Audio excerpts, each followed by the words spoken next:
Hi, I'm Senator Angel Charley. I'm a citizen of the Pueblo of Laguna. I reside in the Pueblo of Acoma, and I'm also a descendant of Navajo and Zuni people.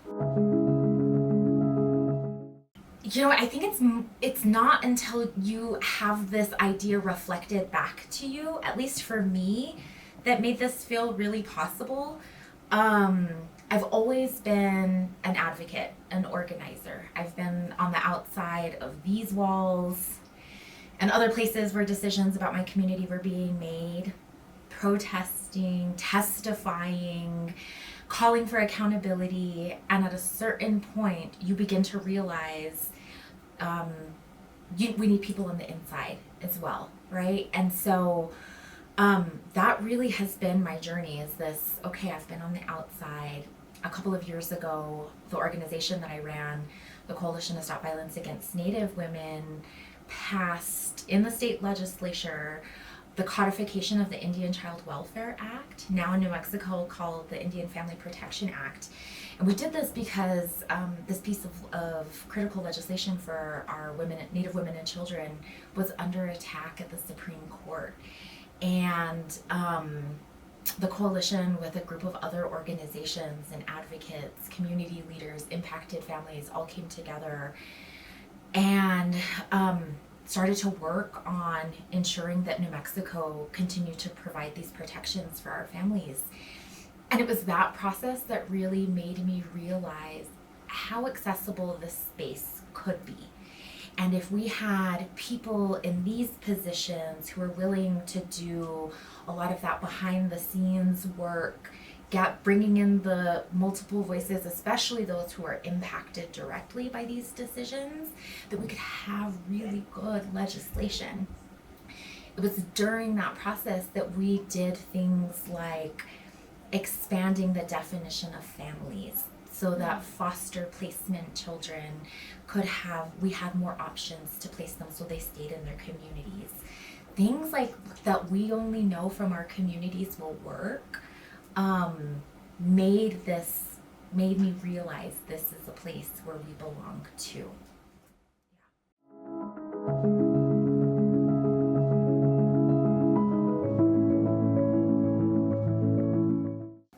Oh, it's a great question. So like I said, I've always been an advocate, an organizer.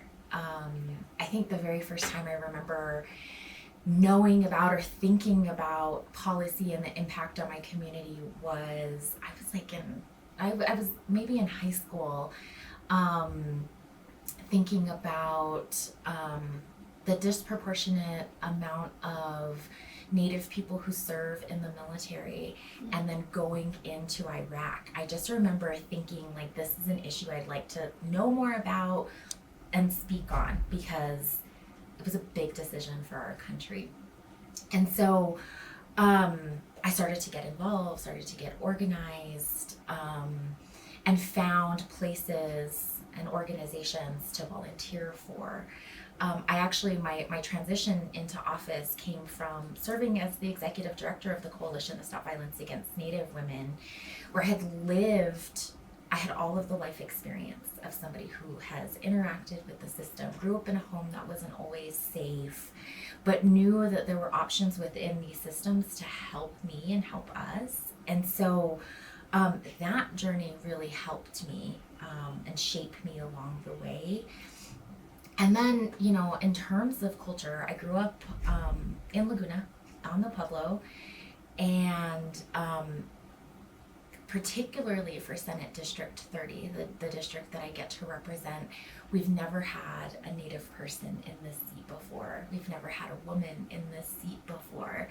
But there are 5 tribes, 5 sovereign nations within this district, and our tribes had done so much work to ensure that Senate District 30 was not only a political landscape that they could get behind, but it was a cultural landscape that they had created and get behind.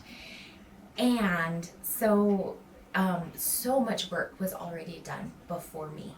This was years of organizing and intention from tribal leaders, advocates, people who know the system better than I know right now. And it's also important for me to mention that I'm not the first Native woman or person to run for this seat, but those who came before me, I really think of them as like helping to clear the path, really refining strategy for us to get here.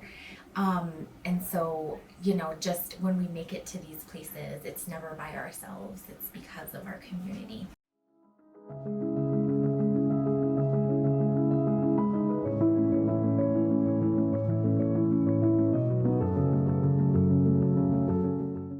Our domestic violence and sexual assault organizations are chronically underfunded as it is right now. The need for services far outweighs what we can provide in the state of New Mexico and across the country for sure.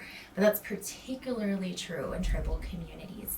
New Mexico only has 2 tribal run shelters, and oftentimes our citizens have to leave tribal lands to access resources or safe housing.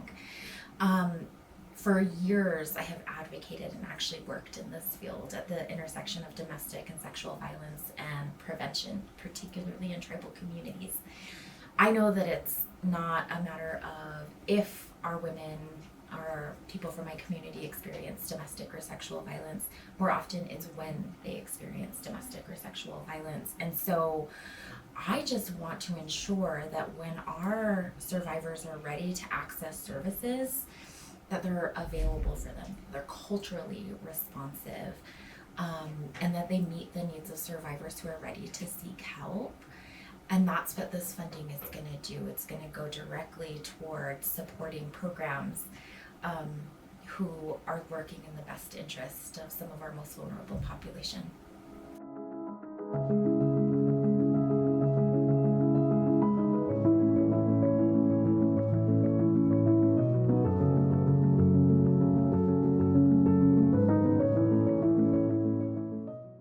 Yeah, I'm so excited to sponsor this legislation. This is actually my very first piece of legislation in office that I'm sponsoring. And I'm doing this because I believe this is a violence prevention initiative. The more we know about these issues, the more safety it provides for everybody. I mean, really. And so I'm excited to do this, and I'm sponsoring it because I know that the education is what we need in our schools and for our young people to have access to this language and understanding so that we create safer communities for ourselves. Okay, so it is sort of related to domestic violence as well. Absolutely, okay. Yeah, absolutely, yeah.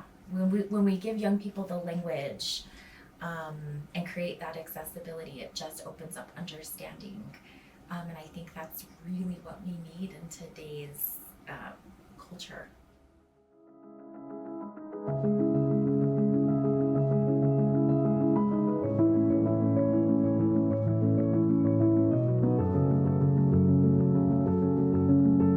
Yeah, New Mexico is home to hundreds of uncleaned, contaminated mines.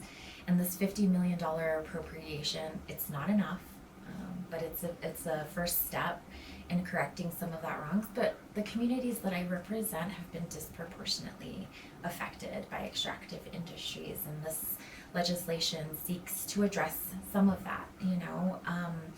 I have constituents, family members who have health impacts from working at these locations over the years or just being downwind from these locations. And so, it's just time to clean them up and put have some accountability. In your opinion, why do you think it's taken so long?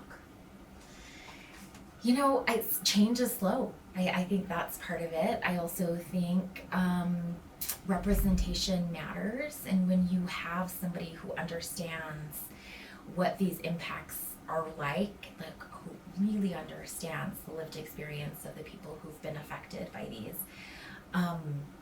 that oftentimes is the change that we need. I think there's, we do benefit from oil and gas royalties in our state, and to a certain extent, those have been protected over the years, but it doesn't have to be an and or. We can have accountability when we're seeing this increase in funding to our state.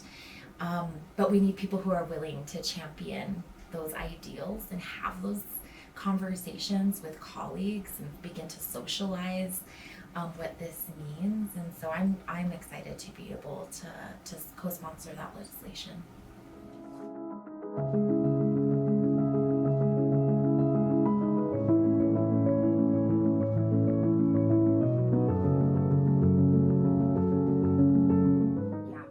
Right now in New Mexico, we have protections for abortion.